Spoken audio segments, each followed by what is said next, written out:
Konnichiwa मिनासान, नमस्कार। जापानी भाषा एक परिचय कोर्स की इस छठी क्लास में आप सबका हार्दिक स्वागत है। उन लोगों का भी स्वागत है जो आज पहली बार इस क्लास में आए हैं और ये कोर्स करना चाहते हैं।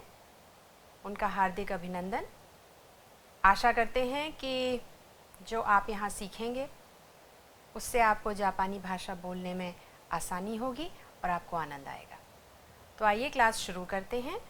पिछली हमारी क्लास में हम लोगों ने सेनमोन किया है, हम लोगों ने पार्टिकल मो किया है, उनका किस तरीके से प्रयोग किया जाता है, किस तरीके से उसका प्रयोग करके काइवा किया जाता है। तो आज उसको आगे बढ़ाएंगे और कुछ नया करेंगे। कुछ हम लोग नई कांजी करेंगे, चित्रलिपि करेंगे जो कि हम लोग करते चले आ रहे हैं। एक नया पार्टिकल भी करेंगे और भी बहुत कुछ नया करेंगे। तो आइए सबसे पहले नान साई देसु का। तो आज हम लोग किस प्रकार से जापानी भाषा में उम्र पूछी जाती है उसको पढ़ेंगे। जैसा कि हमने आपको बताया है, जापानी भाषा में साई का प्रयोग जो है वो आयु पूछने के लिए किया जाता है। किसी भी व्यक्ति से उसकी आयु पूछने के लिए या अपनी आयु बताने के लिए साई का प्रयोग किया जाता है। ये ध्यान में रखना बहुत ही आवश्यक है, बहुत ही ज़रूरी है कि साई का प्रयोग कहाँ किया जाएगा। तो साई का प्रयोग जो है वो नंबर के बाद किया जाएगा, यानी कि आप कितने वर्ष के हैं वो नंबर बोल करके और फिर साई कहा जाएगा। जैसे देखिए, वाताशी वा 15 साई देसु, मैं 15 साल का हूँ। तनाका सान वा 45 साई देसु, तनाका सान 45 वर्ष के हैं। अब आप यहाँ देख रहे हैं कि इन दोनों ही वाक्यों में साई जो है उसका प्रयोग नंबर के बाद किया गया है। साई एक काउंटर है और जैसा आप देख रहे हैं नंबर के साथ प्रयोग किया जाता है। ओकासान वा 53 साई देसु, माता जी 53 वर्ष की हैं। अब आप पूछेंगे कैसे? आपने ये प्रश्नवाचक शब्द नान किया हुआ है पिछले अपने क्लास में, तो आनाता वा नान साई देसु का, आप कितने वर्ष के हैं।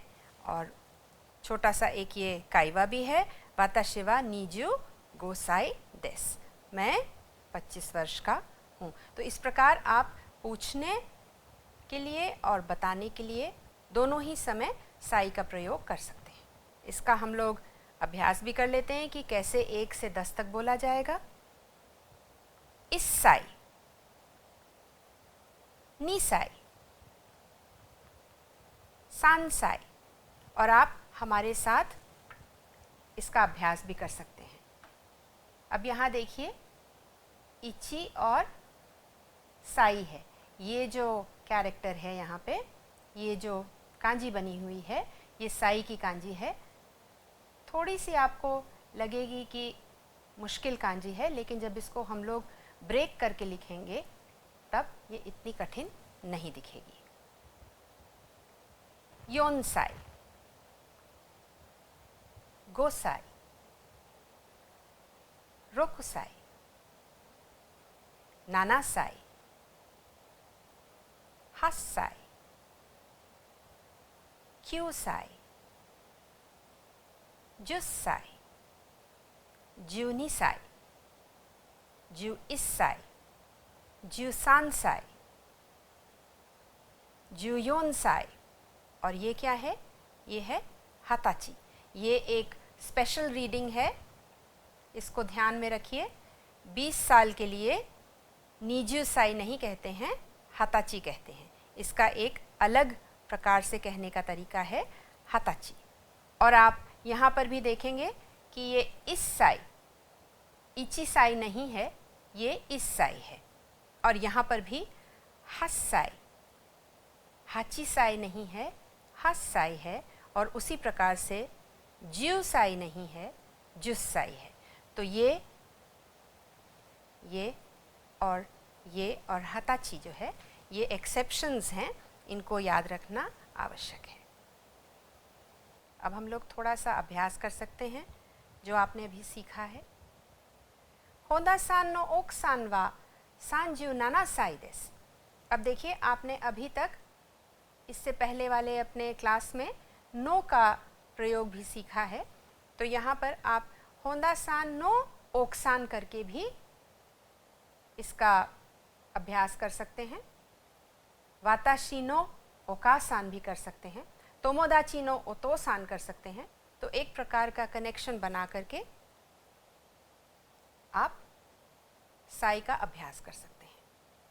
आप अपने मित्र के साथ ये भी पूछ सकते हैं, होंदा सान नो ओकसान वा नान साई देसु का। नान का प्रयोग करके प्रश्न कर सकते हैं और उनसे उत्तर मांग सकते हैं। तो इस तरीके से आपको काइवा करने में आसानी होगी। वाताशी नो ओबा सान वा 85 साई देसु। तोमोदाची नो इमोतो वा 16 साई देसु। इमोतो छोटी बहन। तो इसी प्रकार से आप हर जगह नो लगा करके और अभ्यास कर सकते हैं। वाताशी नो तोमोदाची वा 20 साई देसु। क्या आप ये कह सकते हैं? अभी आपको हमने बताया ऐसा आप नहीं कर सकते हैं, क्योंकि ये एक एक्सेप्शन है। इसको अलग तरीके से याद करना है। इसको क्या कहते हैं बताइए? इसको कहते हैं हताची। तो वाक्य बनेगा वाताशी नो तोमोदाची वा हताची देसु। अब यहाँ पे क्या आना चाहिए? ये प्रश्न है। तोमोदाची वा नान साई देसु का। तो प्रश्न के समय नान का प्रयोग किया जाता है। अब ये बताइए, कामेरा वा 5 साई देसु, तोकेई वा 2 साई देसु।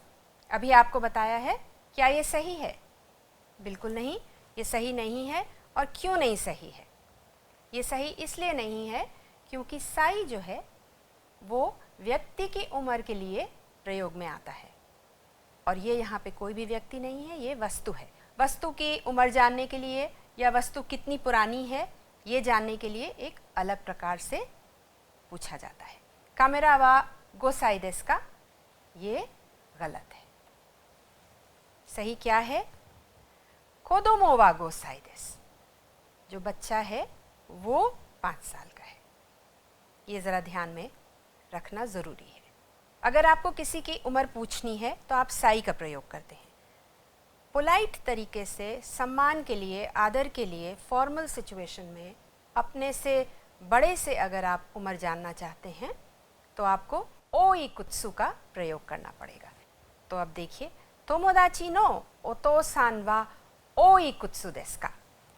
जैसा कि हम लोगों ने पहले किया है, आप किसके बारे में जानना चाहते हैं? आप अपने तोमोदाची के पिताजी के बारे में जानना चाहते हैं। उनकी क्या आयु है आप ये जानना चाहते हैं, तो आपने इकुत्सु लगा दिया। इसके साथ ही ये जो ओ है ये ऑनरिफिक है, ये सम्मान के लिए, आदर के लिए प्रयोग में आता है। तोमोदाची नो ओतोसान वा ओई कुत्सु देसु का। अपने से बड़ों की उम्र जानने के लिए हमेशा इसी प्रकार से पूछना चाहिए। तानाका सान नो ओकसान वा ओई कुत्सु देसु का, नान साई देसु का। तानाका सान की ओकसान है, इसलिए आपके लिए फॉर्मल सिचुएशन है, किसी और की पत्नी है, तो इसलिए ओई कुत्सु देसु का। बुचो नो ओजो सान वा 20 देसु। बुचो की बेटी 20 वर्ष की हैं। यहाँ पे भी आप देखेंगे ओ लगाया गया है। क्यों? क्योंकि वो आपके बॉस की बेटी के बारे में आप बात कर रहे हैं। अब हम लोग एक नई चीज़ सीखेंगे यहाँ पे आज। जब आप किसी वस्तु के बारे में जानना चाहते हैं, वो कहाँ है, तो आप किन शब्दों का प्रयोग करते हैं उसके बारे में आज हम सीखेंगे। देखिए, ये काइवा जो है, ये कॉन्वर्सेशन जो है वो 2 लोगों के बीच का कॉन्वर्सेशन है, मीरा सान और तानाका सान के बीच का कॉन्वर्सेशन है। तो मीरा सान कहती हैं, तानाका सान सोरे वा नान देसु का? कोरे वा एइवा जितेन देसु। निहोंगो नो जितेन देसु का?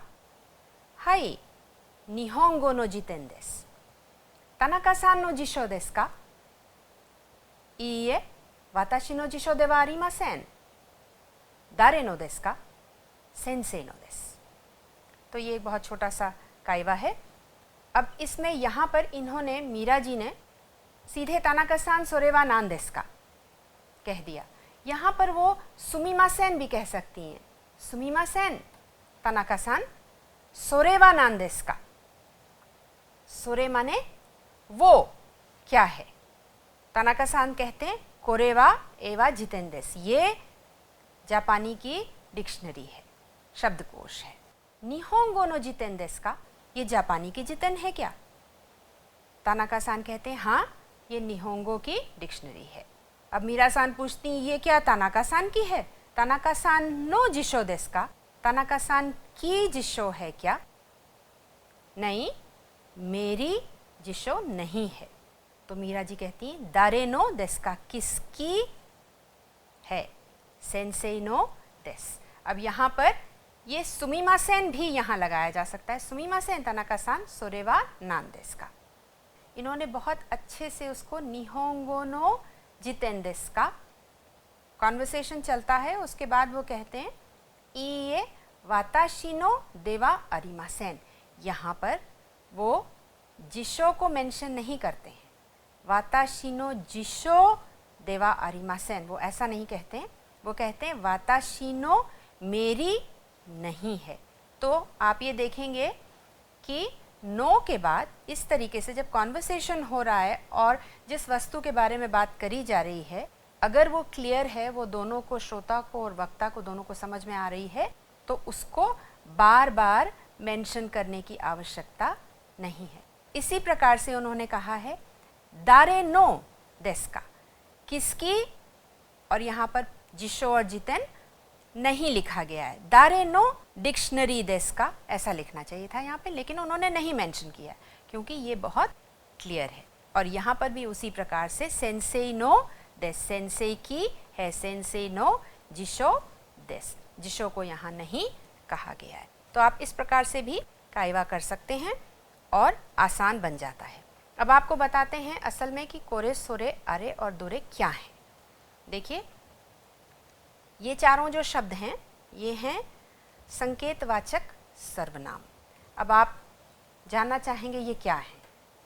देखिए, जब भी किसी वस्तु की ओर संकेत करके कुछ भी कहा जाता है, तो श्रोता और वक्ता दोनों को उस वस्तु की मौजूदगी के बारे में पता है और वो वस्तु क्या है उसके बारे में भी मालूम है।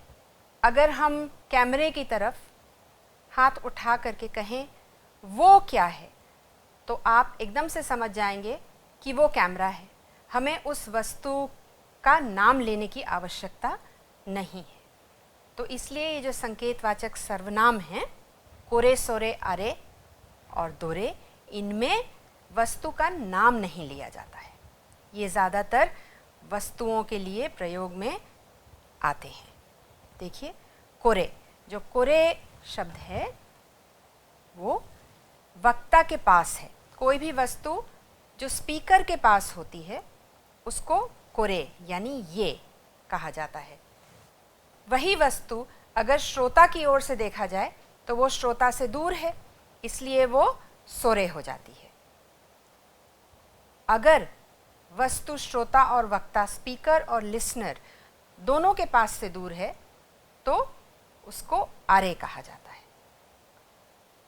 दोरे इस ग्रुप का, इस सेट का प्रश्नवाचक शब्द है और 2 या 3 वस्तुएं दिखा करके पूछा जाता है कि इन वस्तुओं में से कौन सी वस्तु के बारे में आप बात कर रहे हैं। अब आपको एक पिक्चर के द्वारा आपको एक्सप्लेन करते हैं। ये तानाका सान है और ये राव सान है। यहाँ पे तानाका सान के पास ये काबान है, ये बैग है, ये इनके पास है और ये इनसे, राव सान से बहुत दूर है। तो ये हो गया तानाका सान के लिए कोरे। यदि यही बैग यहाँ पर होता, अगर ये यहाँ पर बैग होता तो ये तानाका सान के लिए सोरे हो जाता और राओ सान के लिए कोरे हो जाता। तो फिलहाल ये जो कबान है ये है कोरे और राओ सान के लिए क्या है, ये है सोरे। तो अब आप लोग को काफ़ी समझ में आ गया होगा। अब राओ सान पूछते हैं सोरे वा कबान देस का। वो दूर खड़े हैं तो वो पूछते हैं क्या वो चीज़ कबान है, शायद क्लियरली नहीं दिख रहा है। तो ये कहते हैं हाँ हाई कोरे वा कबान देस, ये कोरे कहते हैं, कोरे वा कबान देस, और ये यहाँ पर सोरे का प्रयोग करते हैं। अब देखिए ये तानाका सान और राओ सान दोबारा से हैं और राओ सान कुछ बाहर की तरफ उंगली उठा करके पूछ रहे हैं या दिखा रहे हैं और ये दोनों पास में खड़े हैं। तो जो भी वस्तु है वो दोनों से बहुत दूर है। तो वो पूछते हैं अरे वाह नान देस का, वो क्या चीज़ है। तो ये कहते हैं तानाका सान अरे वाह गिंको देस। अब यहाँ पे एक बोशी आ गई, यहाँ पे एक टोपी आ गई। तो राओ सान फिर से पूछते हैं कोरे वा अनाथा नो बोशी देस का, क्या ये जो बोशी है यहाँ पर, ये जो टोपी है यहाँ पर, क्या ये आपकी है, क्या ये तानाका सान की है। अनाथा नो देस का, कोरे वा तानाका सान नो बोशी देस का, यहाँ पे तानाका सान भी कहा जा सकता है। ये सोरे वा वाताशी नो बोशी देवा अरी मासेन, और एकदम से आप देखिए इनके लिए ये बोशी जो है ये दूर है इसलिए सोरे बन गई है। देखिए ये हैं तानाका सान और ये हैं राओ सान। तो अगर ये कबान है तो इनके लिए है कोरे और इनके लिए क्या है बताइए जल्दी से, ये है सोरे। हाँ बिल्कुल सही है, ये सोरे है। अगर यही कबान यहाँ है तो ये इनके लिए है कोरे और इनके लिए है सोरे। अब अगर ये कबान यहाँ है तो दोनों के पास से दूर है इसलिए दोनों के लिए होगा आरे। आशा है आप लोग को समझ में आ गया होगा बहुत क्लियरली।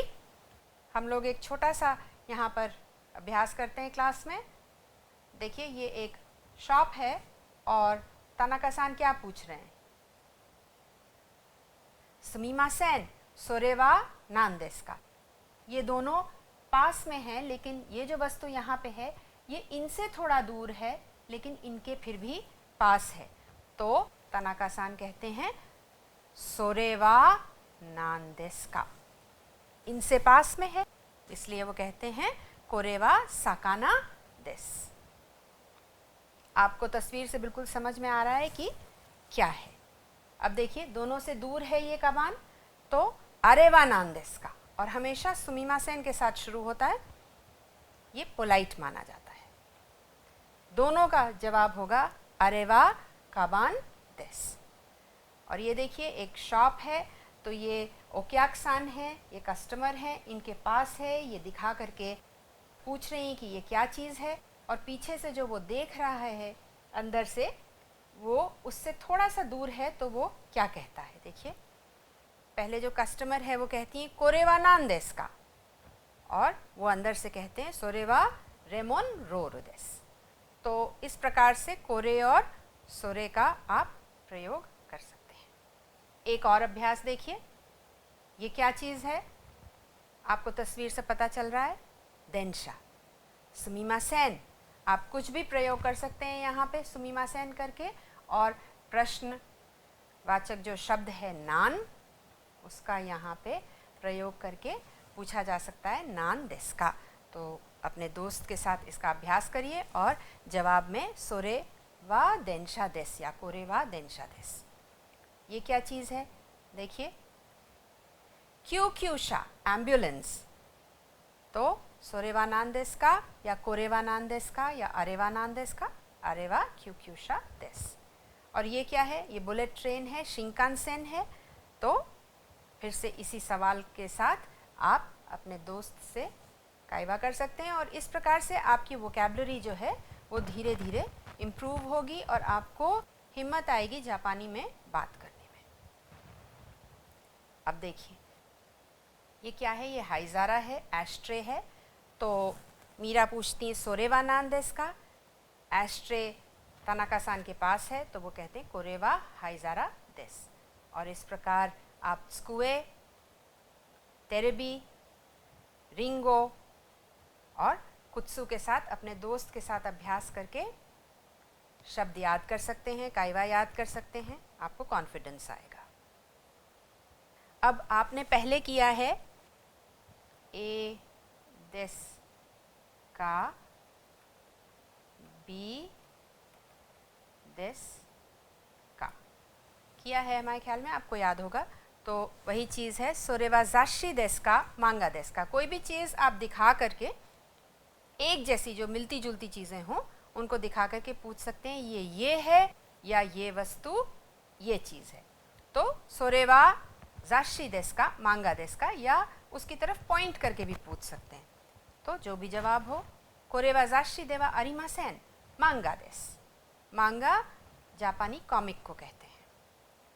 अब शार्प पेंसिल और पेन में अक्सर फ़र्क नहीं समझ में आता है, तो इसी प्रकार से कोरेवा शार्प पेंसिल देस का, पेन देस का, या सोरेवा जिशो देस का, जिबिकी देस का। देखिए ज़्यादातर तो दोनों शब्द जो हैं वो शब्दकोश के लिए ही प्रयोग में आते हैं, लेकिन जिशो डिक्शनरी को कहते हैं और जिबिकी जो है रेफरेंस बुक को कहा जाता है।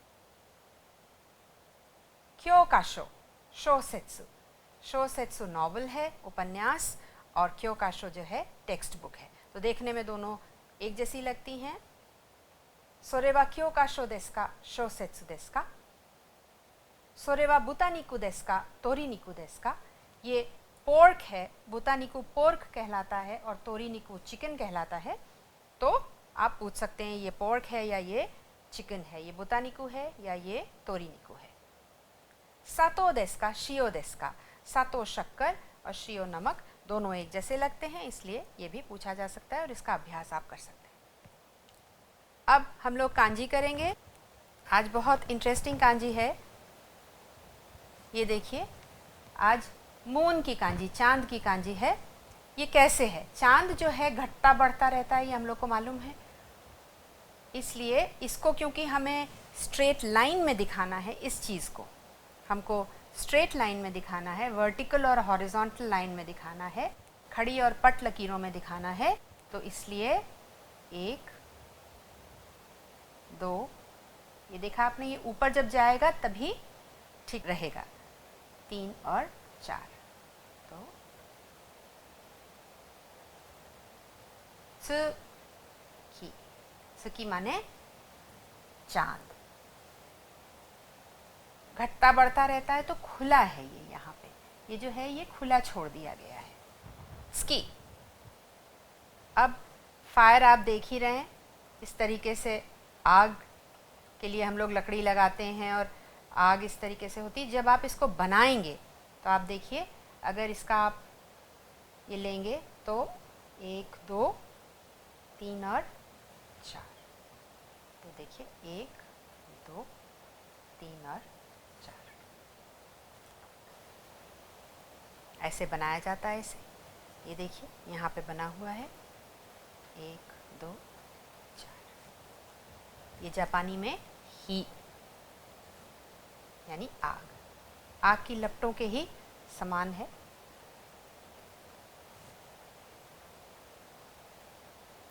मीज़ू, देखिए मीज़ू हम लोग ऐसे बनाते हैं तो मीज़ू दिखता है, कोई भी कहीं पे भी आप देखेंगे तो ये मीज़ू होगा, या इस तरीके से बना देंगे तो ये नदी हो जाएगी।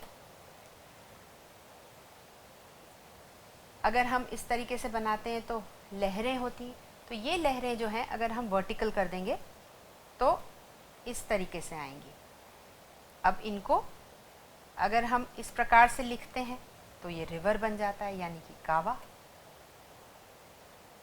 अगर हम इसको इस प्रकार से लिखते हैं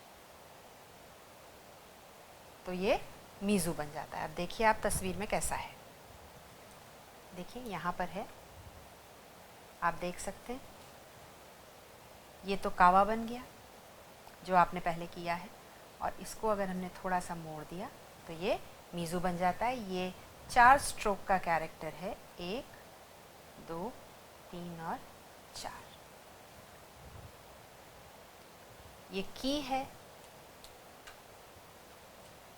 देखिए पेड़ जब आप बनाते हैं कहीं पर भी तो आप सीधा ऐसे बनाते हैं तो कोई भी इसको और कुछ नहीं कहेगा, कहेगा पेड़ है ये। जब आप पेड़ को देखेंगे लकीरों में तो वो ऐसे आएगा, देखिए 1 2 3 और 4।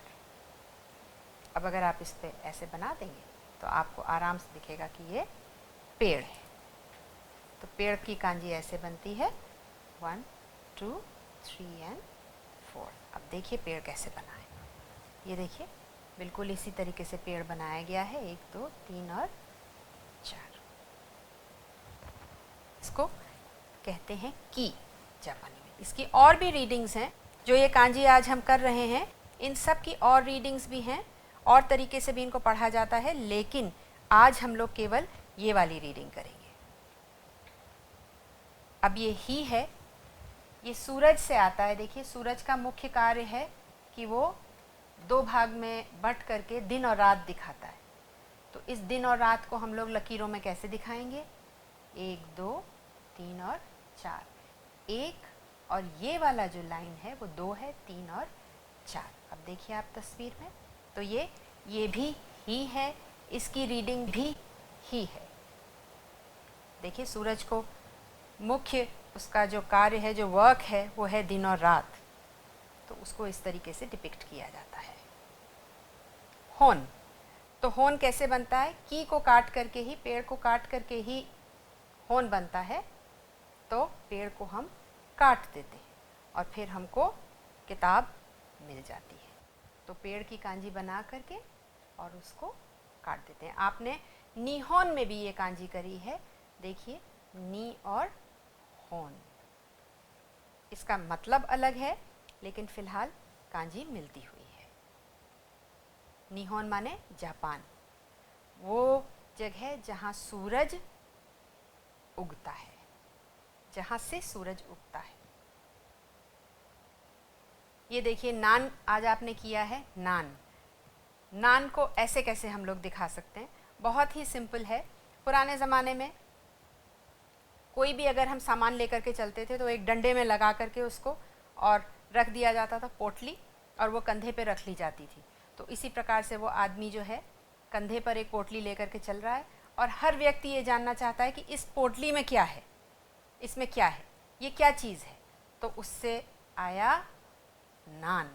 और ये देखिए ये और ये नान की कांजी है, और आप इसको याद कर सकते हैं कि कोई व्यक्ति जा रहा है, उसके पास कुछ है और उसके बारे में हर दूसरा आदमी जानना चाहता है कि ये क्या है।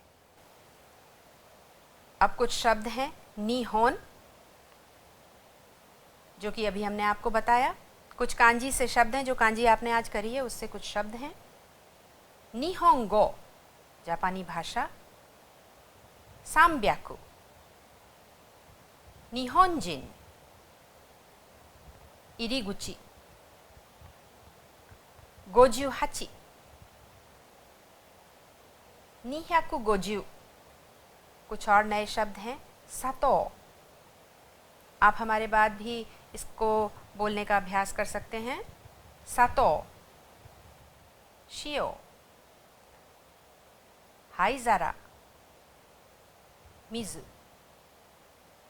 सारा, इसको ओसारा भी कहते हैं, हाई,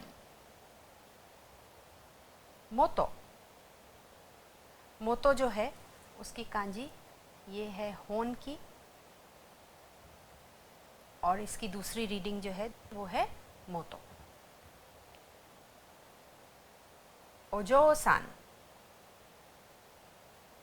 ओकुसान, शार्प पेंसिल, जिशो, क्योकाशो, शोसेत्सु, बुतानिकु, तोरीनिकु।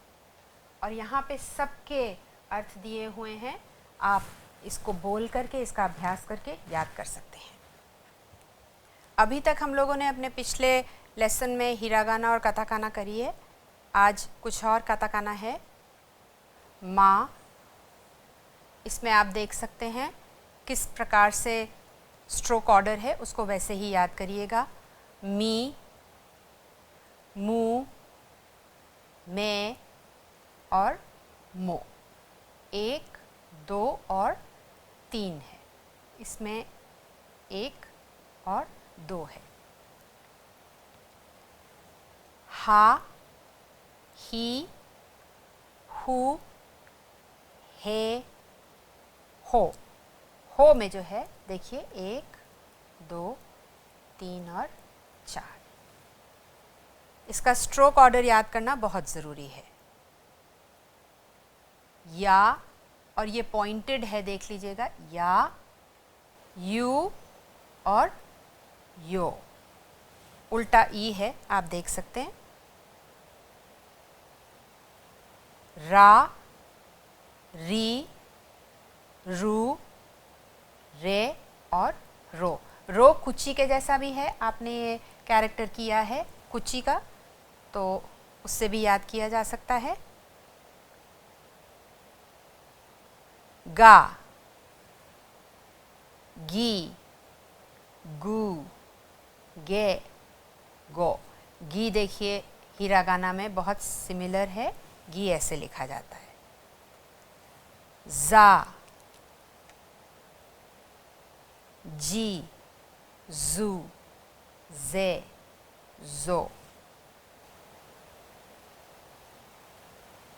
दा, जी, जू, दे, दो। बा, बी, बू, बे, बो। पा, पी, पू, पे, पो। तो ये आपकी काताकाना है। आप इसका अभ्यास करिए और जिस तरीके से पहले आपने स्ट्रोक ऑर्डर सीखा है, बिल्कुल उसी प्रकार से आपको ये भी बनाना है। पा, पी, पू, पे और पो। बा, बी, बू, बे और बो। उसी प्रकार से दा, जी, जू, दे और दो। ये है द, ब और प। आप इस प्रकार से प्रैक्टिस कर सकते हैं इसको। और आज का क्लास यहीं तक है। इस सब का आप घर में अभ्यास करिए, अपने पार्टनर के साथ आप काइवा की प्रैक्टिस करिए। नए शब्द जो हम लोगों ने करे हैं उनका अभ्यास करिए, उनको ज़ोर से प्रैक्टिस करके बोलिए और सुनिए आपने सही बोला है या नहीं बोला है। और अगली क्लास में हम लोग फिर जल्दी ही मिलेंगे। नमस्कार, धन्यवाद।